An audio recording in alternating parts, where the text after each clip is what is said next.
திராவிட model அரசுன்னு சொன்னால அது சமூக நீதிக்கான அரசு. பெண்கள் பொருளாதார விடுதலை பெறுவதும்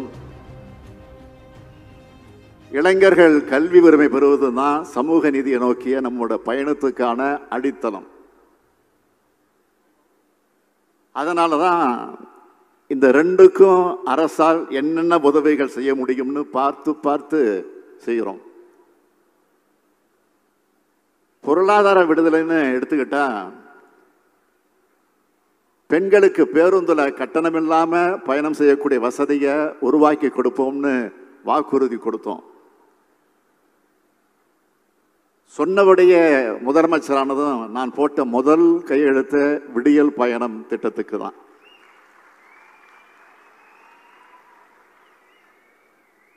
விடியல் பயணத்தை இதுவரை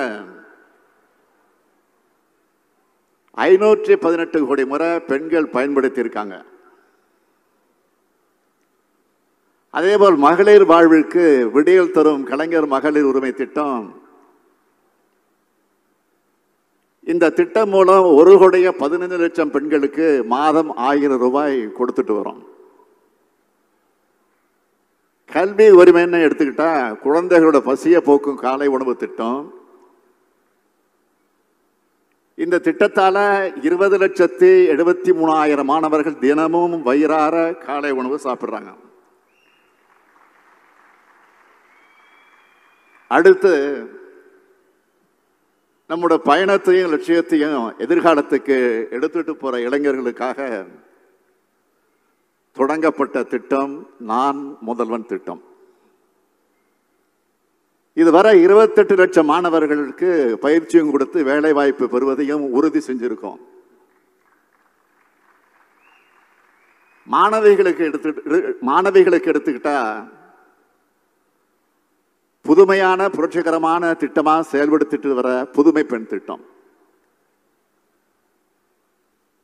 3,28,000 மாணவிகளுக்கு இந்த திட்டத்தின் கீழ் மாதந்தோறும் 1000 ரூபாய் வழங்கி கொண்டிருக்கிறோம்.